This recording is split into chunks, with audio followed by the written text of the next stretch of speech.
अन्या अविनाशची cute love story भाग 14। मित्र आणि मैत्रिणींनो, तुम्ही जर आमच्या चॅनेलवर नवीन असाल तर आमच्या चॅनेलला सबस्क्राइब करा। चला तर सुरू करूया आजचा भाग। मागील भागात रेवू, आज मी खूप खुश आहे। अगं, बाबांनी मला कॉलेजला जायची परवानगी दिली आहे। अन्या रेवाच्या गळ्यात पडून बोलू लागली। मला माहित आहे, त्यांनीच तर काल रात्री मला सकाळी फोन करून तुला कॉलेजला जाण्यासाठी बोलवण्यासाठी यायला सांगितलं होतं, रेवा म्हणाली। अरे, तुम्ही दोघी असेच बोलत बसणार आहात की कॉलेजमध्ये पण जाणार आहात, रवींद्र बोलले। त्यांचं बोलणं ऐकून अन्या आवरायला पटकन तिच्या रूममध्ये गेली व रेवा नाश्ता करत तिथेच थांबली व गप्पा मारत बसली। अन्याने तिचं गडबडीने आवरलं व 5च मिनिटात खाली आली व आईबाबांचे पाया पडली व मयूरला बाय करून रेवा सोबत जाऊ लागली। आतापासून पुढे इकडे अविनाशची सकाळ काही वेगळी नव्हती। तो देखील आज उशिरापर्यंत झोपला होता आणि मम्मीच्या सांगण्यावरून त्याला उठवायला आपली नटखट शिखा आली होती। तिने हळूच दरवाजा उघडला व आतमध्ये डोकावून पाहिलं तर अविनाश झोपला होता। त्याने त्याचा मोबाईल हातामध्ये घट्ट पकडून ठेवला होता। हे पाहून शिखाला भाईला सतवण्यासाठी एक आयडिया सुचली आणि ती त्याच्या जवळ आली व अलगद त्याचा फोन हातातून काढून घेतला। हातातून फोन काढून घेतल्यामुळे अविला जाग आली आणि त्याने डोळे उघडून पाहिले तर शिखा त्याच्यासमोर फोन नाचवत उभी होती। शिखा, माझा फोन दे, मला एक इम्पॉर्टंट फोन करायचा आहे, अवि वैतागून बोलला। ओ सिरियसली बाई, इम्पॉर्टंट फोन करायचा आहे की सकाळी उठल्याबरोबर वहिनीचा फोटो बघायचा आहे, शिखा त्याची मस्करी करत बोलली।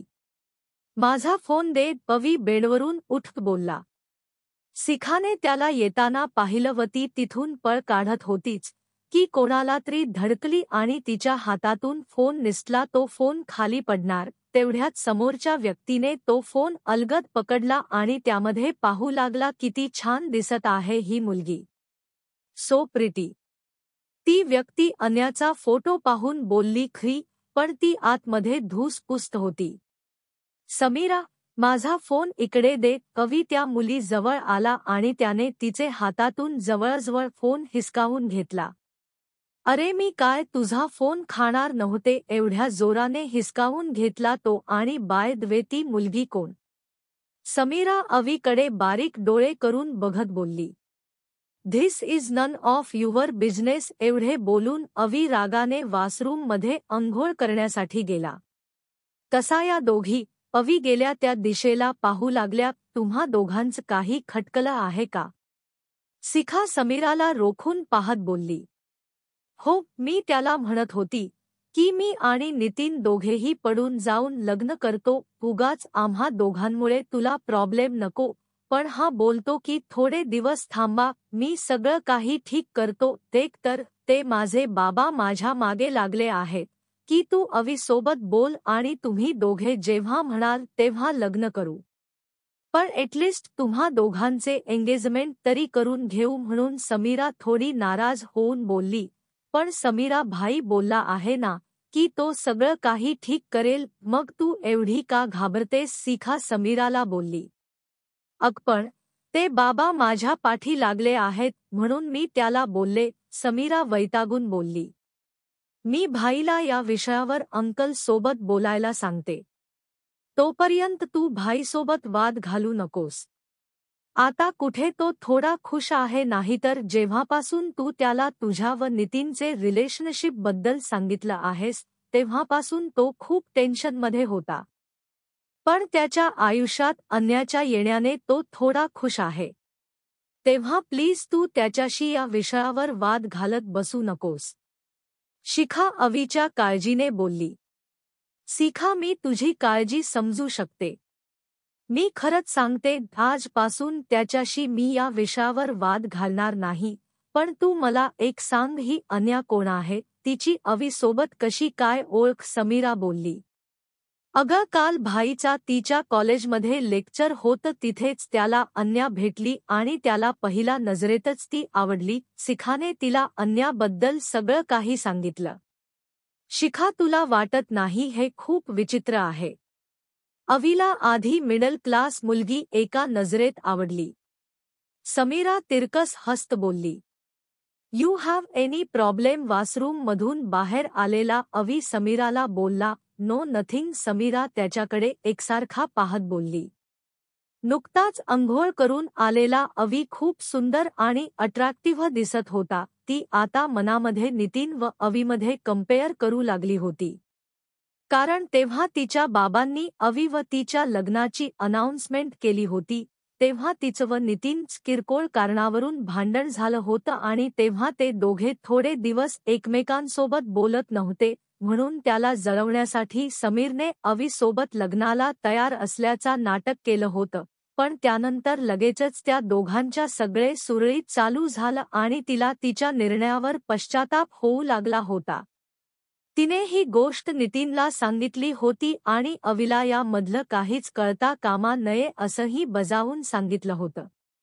काल रात्री अवीने नितीनला तुम्ही दोघे थोडे दिवस थांबा, मी घरच्यांना सांगून तुमचे लग्न लावून देतो, हे सांगण्यासाठी कॉल केलेला. तेव्हा नितीन त्याच्या ही नकळत बोलता बोलता त्याने समीराची गोष्ट अवीला सांगून टाकली. पण त्याने ही गोष्ट मी तुला सांगितली आहे, हे समीरला सांगू नको असे सांगितलं होतं. म्हणून अवी आता तिला काहीच बोलू शकत नव्हता आणि त्यामुळे तो तिच्यावर चिडला होता. मग तू जाऊ शकतेस, अवी थोड्या रागातच बोलला. अवी, तू माझ्यासोबत असा का बोलत आहेस? समीरा थोड्या रागातच बोलली. शिखा, तू हिला बाहेर घेऊन जा, मला थोडा एकांत हवा आहे. तो अगदी जवळजवळ ओरडलाच आणि त्याचा हा अवतार पाहून त्या दोघीही घाबरल्या व पटापट बाहेर निघून गेल्या. त्या दोघी गेलेले पाहून अवीने स्वतःला शांत केलं आणि मोबाईलमध्ये आणण्याचा फोटो पाहू लागला. तिचा फोटो पाहून अवीचा मूड थोडा चांगला झाला आणि आपसूक त्याचा राग कुठल्या कुठे पडून गेला व त्याच्या चेहऱ्यावर एक मंद हसू पसरलं. त्याने पटापट स्वतःचा आवरलं व खाली आला तर तिथे शिखा व समीरा नाश्ता करत बसलेल्या. त्या दोघी नाश्ता करत होते, त्यांचे सगळे लक्ष अवीकडे होतं. मगाशीचा त्याचा अवतार पाहून त्या कमालीच्या घाबरल्या होत्या. अवी खाली आला व पटकन नाश्ता करून बाहेर निघून गेला. तो एवढ्या भरभर आवरून बाहेर गेला आहे हे पाहून सगळे तो गेला त्या दिशेने आश्चर्याने पाहू लागलेले होते. फक्त आजोबा व शिखा हे दोघे सोडून, कारण त्यांना कल्पना होती की तो कुठे जात आहे. तर तुम्हाला प्रश्न पडलेला असेल की अवी एवढ्या गडबडीने कुठे निघाला आहे, तर ते तुम्हाला पुढे कळेलच. पण यावर रेवा कॉलेजला जाण्यासाठी रिक्षा थांबवत होत्या, पण आज का कुणास ठाऊक एकही रिक्षा थांबत नव्हती. तसंही आज या दोघींना कॉलेजला जायला वेळ झाला होता आणि ते आता आज एकही रिक्षा थांबत नव्हती. म्हणून त्या दोघी पार वैतागलेल्या. तेव्हा त्या दोघींनी चालत जायचं ठरवलं. त्या दोघी चालत जातच होते. तेवढ्यात त्यांच्याजवळ एक आलीस अन गाडी येऊन थांबली आणि त्यामधून ती कालची मास्क घातलेली व्यक्ती बाहेर आली. आता तुम्हाला कळंच असेल की ती व्यक्ती कोण असेल ते. हा बरोबर ओळखला. ती व्यक्ती होती मिस्टर अविनाश, राज्याध्यक्ष. काल रात्रीच त्याने शिखा व आजोबा यांच्यासोबत मिळून आज अन्याचे आयुष्यात यंत्रे मारायचा प्लॅन केला होता. आता देखील त्यासाठी तो एवढ्या लवकर तयार होऊन बाहेर पडला होता. एक्सक्यूज मी मिस, तुम्ही दोघी कॉलेजमध्ये निघाला आहात का? अवी आपल्या चेहऱ्यावरील मास्क हटवता बोलला. हो, पण तुम्ही कोण? अन्यावर येवा घाबरून बोलल्या. त्याला गाडी थांबून बाहेर त्यांच्याजवळ आलेले पाहून त्या बिचाऱ्या भीतीने थरथर कापत होत्या. तुम्ही दोघी अशा घाबरू नका.